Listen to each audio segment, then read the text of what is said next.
I am not worth much, but I'll spread my legs for a warm bed, she said to the lone cowboy. The lone cowboy drifted at the edge of known space, where the stars grew thin and cold like dying embers in a black ocean.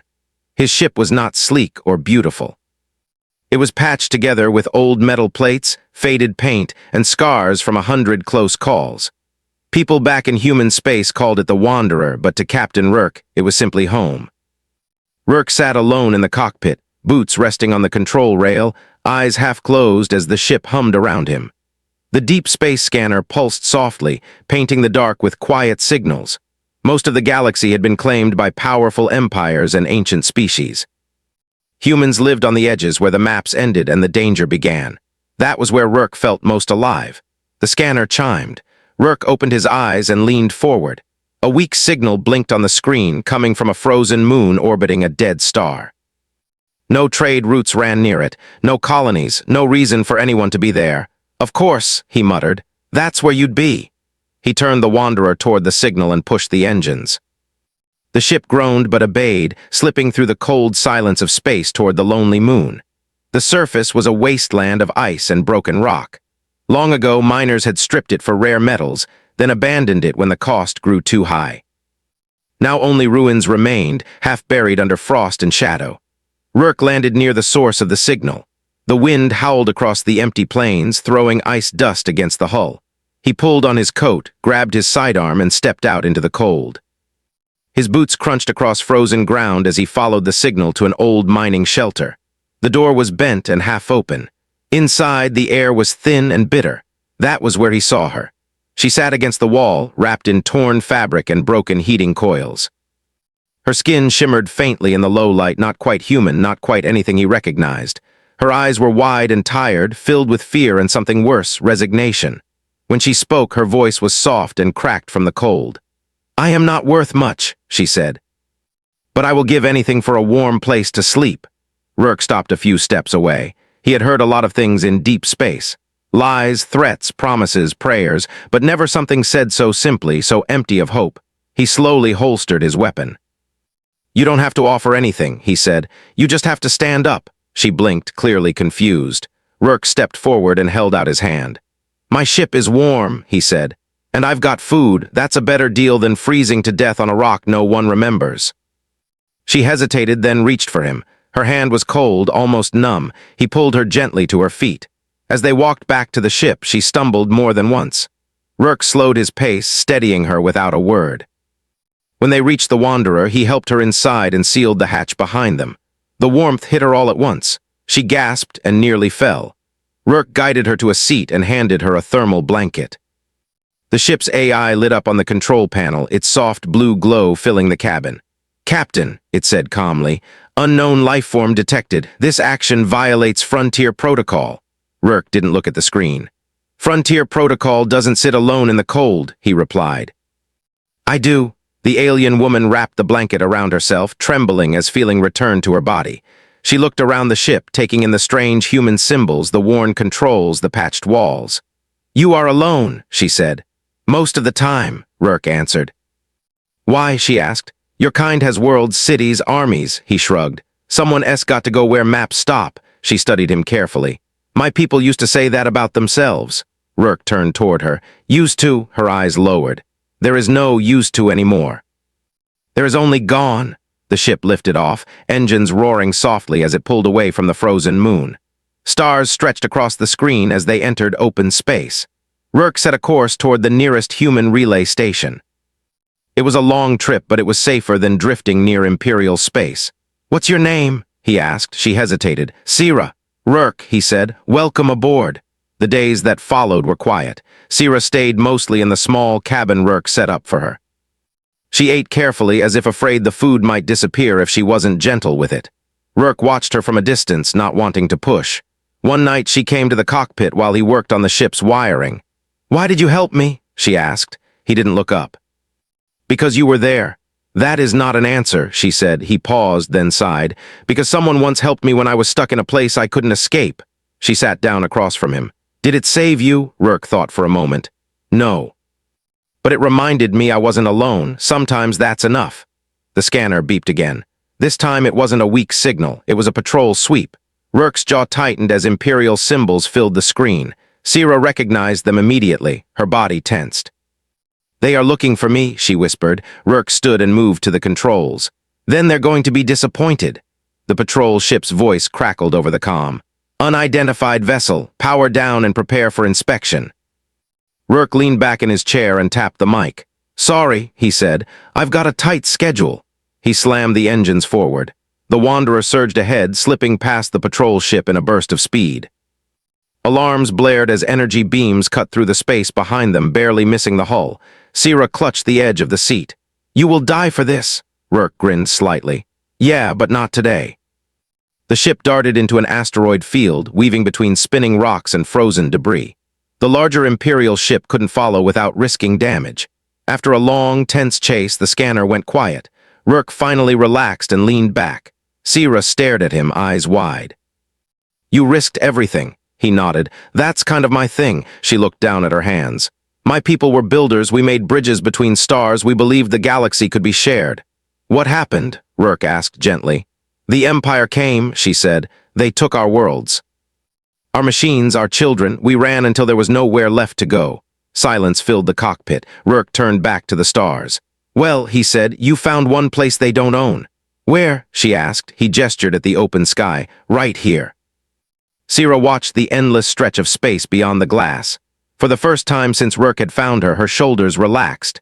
She wasn't safe, but she wasn't alone. The Wanderer continued forward, carrying two souls through a galaxy that didn't care if they survived. But humanity did. The Wanderer moved through open space like a quiet shadow, its engines glowing soft blue against the endless dark. Stars passed slowly across the front screen, each one a distant sun with stories no one had time to hear. Inside the ship, the air was warm and calm, but both travelers felt the weight of what followed behind them. Rourke stayed in the cockpit most of the time. His hands moved over the controls out of habit, checking systems, watching the scanner, listening to the low hum of the ship like a heartbeat. He trusted the Wanderer more than he trusted most people. It had never asked him questions. It had never judged him. Sierra moved carefully through the ship, like someone walking through a dream she feared might break if she stepped too hard. She touched the walls, the table, the small window in her cabin. Everything felt strange but solid, real in a way she had almost forgotten things could be. One morning, she stood in the doorway of the cockpit watching Rourke work. "You always look at the stars like you are searching for something," she said. Rourke didn't turn. "Maybe I am." "For what?" she asked. He thought about it for a moment. "A place where I don't have to keep moving." Sierra stepped closer and sat in the empty chair beside him. "Then why do you keep going?" Rourke gave a small smile. "Because if I stop, I might find out that place doesn't exist." They sat in silence for a while, watching a bright blue star drift past on the screen. Later that day, the ship's AI spoke again. "Captain," it said, "we are approaching the border of the free trade zone. Increased traffic detected." Rourke nodded. "About time." The free trade zone was a loose network of stations and small colonies run by humans and friendly species. It wasn't safe, not really, but it was better than Imperial space.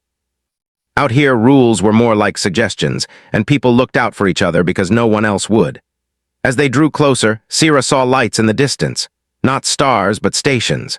Ships of all shapes and sizes moved between them, slow and careful like fish in a deep sea. Her eyes widened. "There are so many." "Yeah," Rourke said, "and every one of them is held together by hope and bad welding." The Wanderer docked at a large station called Crossway. The place was old, built from parts of different ships and stations bolted together over decades. Inside, voices echoed through metal halls. The air smelled like fuel, food, and too many different kinds of life breathing in the same space. Rourke stepped off the ship first, scanning the crowd. Humans walked beside tall, thin aliens and short, round ones. Traders called out their goods. Mechanics worked on open panels and sparking wires. Music drifted from somewhere deeper inside. Sierra stayed close to him, her eyes moving everywhere at once. "No one is hiding," she said quietly. "Out here, hiding just makes you a target," Rourke replied. "Better to be seen." They walked past a group of children, human and alien, playing a game with a floating ball. One of them bumped into Sierra and laughed before running off again. Sierra froze, then slowly looked down at herself as if checking to see if she was still there. Rourke noticed. "You okay?" "She touched me," Sierra said, and did not run. Rourke raised an eyebrow. Kids don't care what you look like, they just care if you can throw a ball. They stopped at a small food stall run by a human woman with metal arms. Rourke ordered 2 bowls of hot stew and handed one to Sira. She took it carefully. "This smells like home," she said. Rourke smiled. "Then my work here is done." They sat on a bench near the edge of the station, watching ships come and go. Sira's voice grew quiet. "If the Empire finds this place," Rourke shook his head. "They know about it, they just don't care enough yet. This place isn't worth their trouble." "And if I am here?" she asked. He looked at her. "Then maybe it becomes worth it." Sira stared into her bowl. "Then I should leave." Rourke put his spoon down. "No," she looked up, surprised. "You don't get to decide that alone," he said. "You didn't run all this way just to disappear again." That night they stayed aboard the Wanderer. The station was loud, and Sira said the noise made her feel like she was back in the ruins of her world. Rourke sat at the small table, cleaning his sidearm. Sira watched him. "You prepare for danger even when there is none." Rourke checked the weapon and set it aside. "There's always some." She tilted her head. "Does that not make you tired?" He leaned back. "Every day." She was quiet for a long moment. Then she said, "My people believed the galaxy was kind." Rourke laughed softly. "Yeah, humans used to think the same thing." "What changed?" she asked. "We met it." The next morning, a message came through the station network, a call for help. A transport ship had broken down near the edge of Imperial space, carrying refugees from a destroyed colony. The station didn't have a ship fast enough to reach them before the patrols did. Rourke read the message twice. Sira watched his face. "You are thinking of going." He nodded. "Someone has to." "They will die," she said. He looked at her. "They will if I don't." Sira stood up. "Then I am coming." Rourke shook his head. "It's dangerous." She met his eyes. "So was staying on that moon." They boarded the Wanderer and undocked, slipping back into open space. The stars seemed sharper now, colder. As they traveled, Sira told Rourke more about her people. How they built cities that floated inside suns. How they sang to machines to keep them running. How they believed every species had a place in the universe. "What do you believe?" she asked him. Rourke thought for a long time. "I believe people are better when they don't have power over each other." Sira nodded slowly. "Then maybe we believe the same thing." The scanner picked up the transport ship near a cluster of broken asteroids. It was damaged, drifting, its engines dark. Rourke moved in carefully matching speed. The transport's captain appeared on the screen, her face tired and afraid. "Thank the stars," she said. "We thought no one was coming." Rourke nodded. "Let's make it quick." As they prepared to dock, the scanner flashed red. Imperial patrol ships, 3 of them. Sira's hands tightened on the edge of the console. "They followed me." Rourke took a deep breath. "Then let's make sure they regret it." He opened a channel to the transport. "Get ready to jump as soon as I say." The patrol ships closed in, their weapons charging. Rourke flew the Wanderer straight at them. Sira stared at him. "This is not a plan," he grinned. "It's a very human one." At the last second, he cut the engines and rolled the ship sideways. Energy beams tore past where they had been moments before. The transport ship used the opening to power up and jump away, vanishing into a flash of light. Rourke slammed the engines back on and dove into the asteroid field.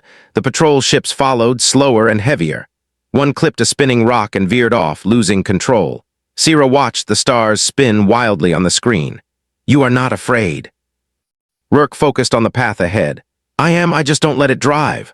Finally, they broke free of the field and jumped back toward the free trade zone.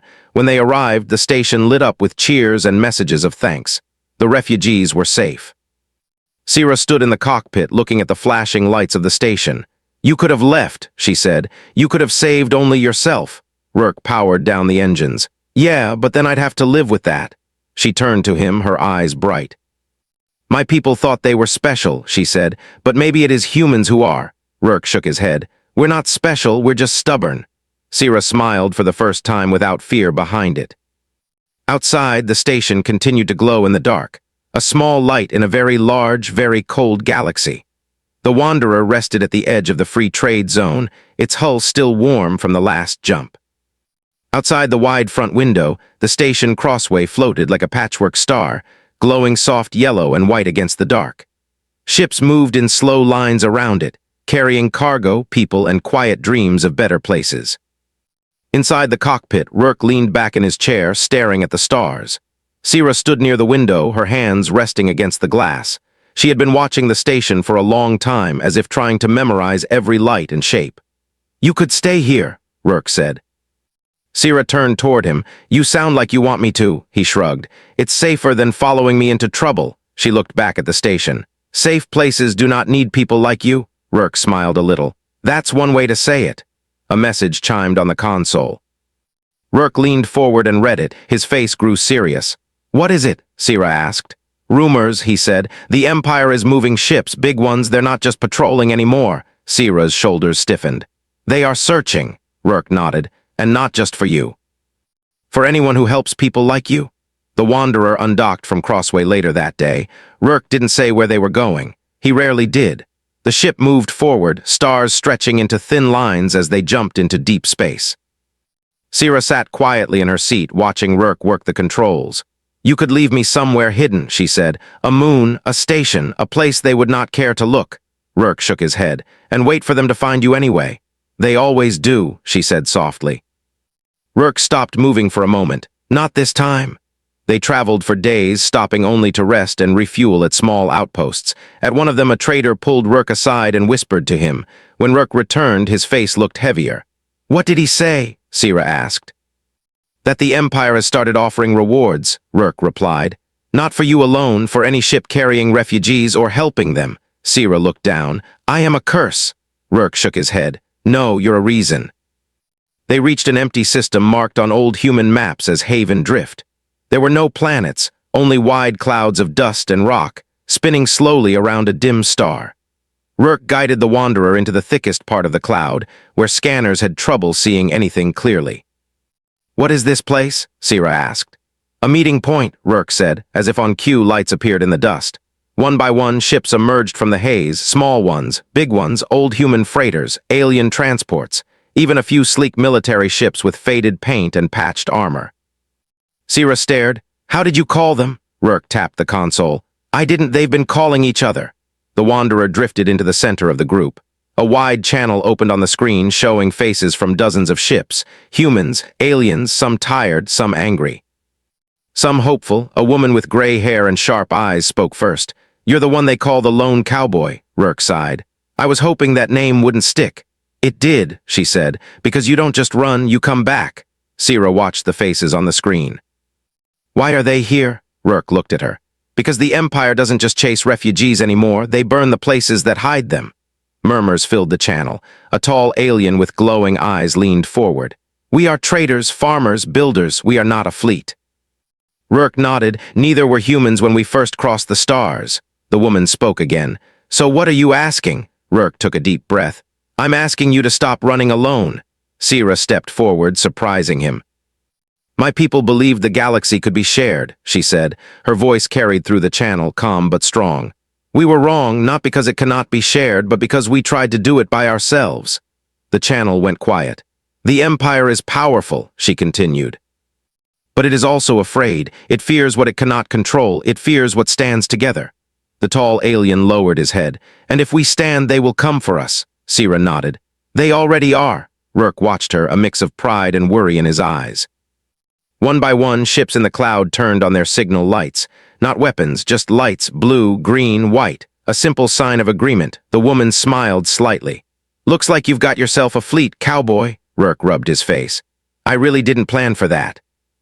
They moved together, a slow, careful line of ships heading toward a system near Imperial space. Intelligence said the Empire had set up a station there, using it as a trap. Refugees were promised safety. Instead, they were captured and taken away. Sierra stood beside Rourke as the stars slid by. "If this goes wrong," she said, "many will suffer because of me." Rourke looked at her. "Many will be free because of you too."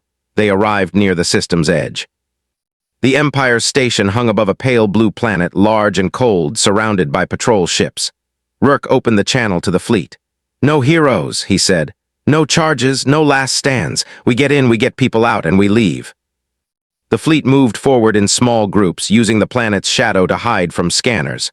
The Wanderer led the way, slipping past the patrols like a ghost. Sierra's hands trembled. "This place, I recognize the design." Rourke glanced at her. "Your people?" She nodded. "They stole our work, our ideas, even our walls." They reached the station's docking ring. Rourke guided the ship in and sealed the hatch. Inside, the station was quiet, too quiet. They moved through metal halls lit by cold white lights. Doors opened as Rourke hacked the controls. Behind them, cells filled with people appeared. Humans, aliens, children, old ones. Sierra's breath caught. Rourke opened the doors. "You're free, follow the lights." Small signal beacons led the way back to the docks where ships waited with open hatches. Alarms began to sound. "They know," Sierra said. Rourke grabbed her hand. "Then we're on a clock." Imperial guards appeared at the end of the hall. They raised their weapons but didn't fire. They hesitated, seeing the crowd of freed prisoners behind Rourke and Sierra. For a moment, no one moved. Then one of the guards lowered his weapon. Others followed. Rourke stared. "That wasn't in the plan." Sierra looked at the guards. "You don't have to do this," she said. "You can walk away." Some did, some didn't. The fleet outside opened fire on the station's defense systems, not to destroy, but to blind and disable. The sky filled with light and motion. Rourke and Sierra ran back to the Wanderer as the last of the refugees boarded the ships. The station shook as systems failed. The Wanderer launched, pulling away from the station as the fleet formed up around it. Behind them, the Imperial station went dark. The fleet jumped together, vanishing into the stars. They emerged far away in empty space, surrounded by silence and the soft glow of their own ships. Cheers filled the channel, tears, laughter. Sierra leaned against the console, exhausted. Rourke looked at the screen at all the faces. "We're not done," he said quietly. "They'll come back stronger." The woman nodded. "So will we." Sierra stared at the stars beyond the glass. For the first time, she didn't see a galaxy that hunted her. She saw a galaxy that was waking up. And beside her, a human who had never planned to lead anyone, now stood at the center of something much bigger than himself. The Wanderer drifted forward, not alone anymore. Not just a ship. The fleet moved through the dark, empty stretches of space like a river of light, each ship carrying the freed, the lost, and the stubborn. The Wanderer led the line, its engines glowing like a heartbeat in the void. Rourke sat in the cockpit, his hands steady on the controls, but his mind was alive with concern. The Empire had been wounded but not defeated. They would return, stronger, faster, angrier. Sierra stayed close to him, watching the lights of the ship slide past. She had never seen anything like this before. Her people had been scattered, hunted, destroyed. But here, humans and aliens moved together, protecting each other, acting as one. It was chaotic, yes, but it was alive in a way she had not felt for decades. "You could have left them," she said softly. "You could have gone back to the quiet." Rourke didn't look at her. "Quiet doesn't save anyone. Not even yourself," she asked. He shook his head. "Not anymore, not after today." The Wanderer moved forward, leaving the edge of the former Imperial system behind. The fleet followed, carefully maintaining formation, scanning every direction for threats. The Empire would not forgive this kind of failure. But the people in these ships were no longer waiting for help. They were helping each other. Sierra had spent days studying the consoles on the Wanderer. She knew little about human engineering, but she understood patterns, systems, how machines worked together. She approached Rourke with a question. "If we can talk across light years," she said, "why can't we warn others, people who might be trapped?" Rourke considered her. "You mean send a message across the galaxy?" "Yes, not a weapon, just the truth, stories of what is happening."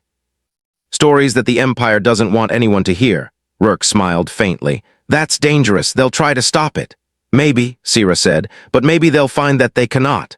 Over the next few hours, Sierra worked with Rourke to modify the communications array.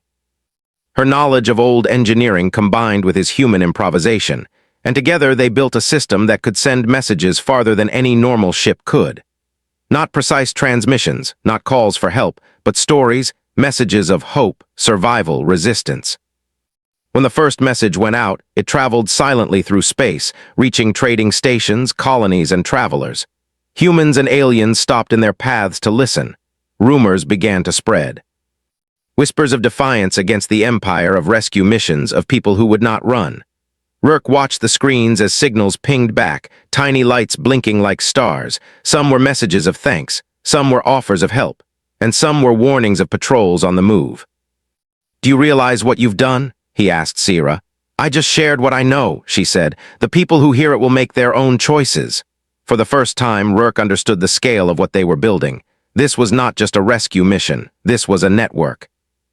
A network of humans, aliens, refugees, and travelers, all moving together to create something the Empire could not destroy.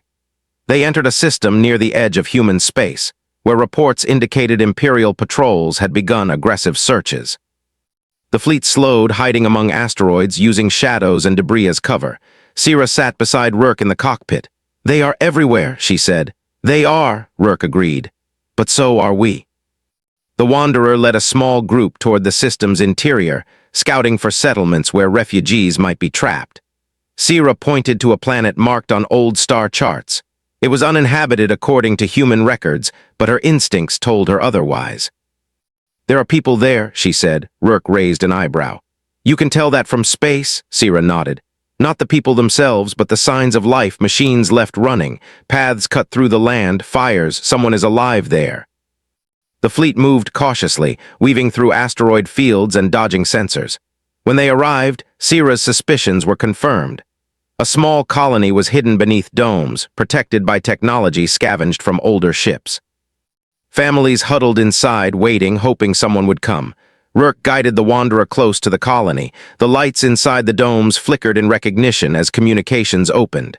"They found us," a voice cried through the channel. "We are here," Rourke said. "No one leaves behind, not today." The colony began to evacuate, using small shuttles guided by Sira's knowledge of machinery. Rourke coordinated with the fleet, making sure everyone moved in organized lines, leaving nothing behind. As the last shuttle lifted off, alarms sounded. Imperial patrol ships had detected movement. They were approaching fast. Rourke's hands moved over the controls, eyes sharp and focused. "Everyone hold formation. We get out together." The fleet moved as one, weaving through the planet's rings and asteroid debris. Sira watched the patrol ships get closer. "They'll catch us," she said. Rourke shook his head. "Not if we work together." He led the fleet in a complex pattern, dividing into small groups to confuse the enemy. The patrol ships followed blindly, firing as they went, but the Wanderer and its companions moved like shadows, slipping between rocks and gas clouds. Sira's heart pounded in her chest. She realized something then: humans were not the strongest species in the galaxy. They did not have the largest fleets, the deadliest weapons, or the most advanced technology. But what they had was determination, stubbornness, courage, and they were not alone. The fleet emerged from the asteroid field, and the Imperial patrol ships were behind them, damaged, slower, and frustrated. One of the ships turned and fled, while the others regrouped to chase them.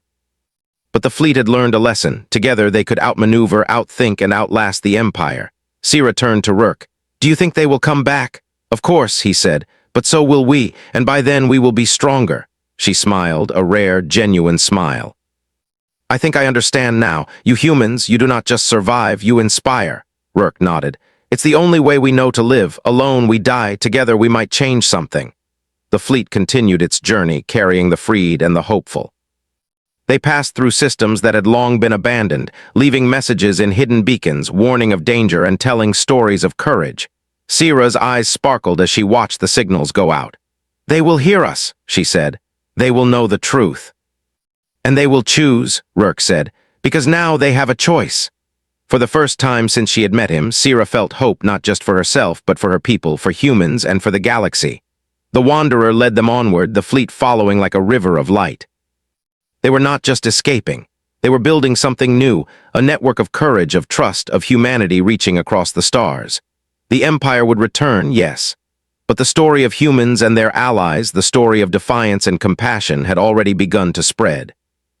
And somewhere in the galaxy, a small voice whispered through the signals, a truth that could not be silenced. Humanity does not abandon the weak. Humanity does not run from injustice. Humanity carries hope, even into the darkest stars. Sira stood at the cockpit window, feeling the warmth of the Wanderer beneath her. The stars stretched endlessly, but she was no longer afraid. She was not alone, and neither was anyone else who had learned to follow the light of humans across the dark, dangerous sky. The journey was far from over. The Empire would come, battles would rage, and sacrifices would be made. But for now, for this moment, the galaxy had glimpsed something new, something stronger than fear, something that could not be destroyed: humanity. And Sira, once broken and lost, knew that she would walk beside it, guiding, learning, and helping others find their place in the stars. Together, they would teach the galaxy that courage, hope, and compassion were not weaknesses. They were the most powerful weapons of all. The Wanderer moved on, leading its fleet toward the next call for help, toward the next hidden colony, toward the next spark of freedom. The fleet traveled for many days through quiet space, following the trail of signals and whispered messages that now moved ahead of them like soft echoes. The Wanderer stayed at the front, its patched hull shining under distant stars. Rourke sat in the cockpit, eyes steady, hands calm. Sierra stood beside him, watching the galaxy change. They were no longer running. They were building something. A new system appeared on the scanner. This one was different. It was not empty. It was not broken. It was full of life. A wide ring of stations, ships, and small worlds floated around a bright yellow star. The signals coming from it were strong, confused, and afraid. "This is where it ends," Rourke said quietly. Sierra felt it too. The Empire had moved here in force. Their patrol ships filled the space between the stations, forming walls of metal and light. They were not hunting anymore. They were waiting. The fleet slowed, spreading out into the shadows of drifting rocks and frozen gas clouds. Rourke opened a channel to all ships. "This is the line," he said. "We don't cross it alone." Sierra stepped forward and spoke into the open channel. Her voice was calm, but it carried weight now. "To everyone who hears this," she said, "you are not forgotten, you are not alone, we are here." Lights across the fleet turned on, blue, green, white, hundreds of small points shining together in the dark. The Empire noticed. Their ships moved forward, forming a wide wall. A message came through, cold and sharp. "This space is under Imperial control, turn back or be removed." Rourke leaned closer to the mic. "No," he said simply. The silence that followed was heavy. Then the fleet moved. Not as one sharp strike, not as a charge. They moved like a tide, spreading wide, slipping between patrol lines, using shadows and signals to confuse the enemy. The Wanderer led a group straight toward the largest station in the system. Sierra watched the screens, her heart racing. "They will stop us." "Maybe," Rourke said, "but they can't stop all of us." Small ships darted past patrols, carrying messages to the stations below. Human and alien voices filled the air, telling people to prepare, to move, to follow the lights. Inside the stations, doors opened. Families stepped into hallways, unsure, afraid. Then they saw the signals, the lights, the ships waiting. Hope moved faster than fear. Imperial ships tried to block the paths, but the fleet shifted, divided, reformed. Everywhere the Empire pushed, someone else slipped through. Sierra watched it all and felt something deep inside her wake up. "My people believed in stars," she whispered, "but humans believe in each other." The Wanderer reached the main station's docking ring. Rourke guided the ship in smoothly, sealing the hatch behind them. The station was crowded, filled with voices and movement. Refugees and workers looked at them with wide eyes. Rourke raised his voice. "Follow the lights, ships are waiting." Sierra moved among the crowd, helping guide people, touching shoulders, offering quiet words. She saw fear turn into motion, doubt turn into courage. Outside, the fleet held the line. The Empire's largest ship moved forward, its weapons glowing. It did not fire. Instead, a message came through. "You cannot win," the voice said. "You are small, you are weak." Rourke opened the channel for all to hear. "Maybe," he replied, "but we're not alone." Across the system, signals flared. Ships that had been hiding, watching, waiting now moved.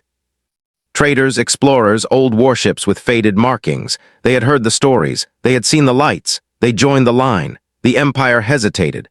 Sierra stood in the docking bay, watching shuttles lift off, carrying people to safety. She felt a hand touch her arm. A young alien child looked up at her. "Are we going to be okay?" Sierra knelt and met the child's eyes. "Yes," she said, "we are." The last shuttle lifted off. Rourke and Sierra ran back to the Wanderer as alarms echoed through the station. The ship launched, joining the fleet once more. The Empire's ships pulled back, forming a tight group. For a moment it looked like they might attack. Then something unexpected happened. One of the Imperial ships broke formation, then another. They turned away.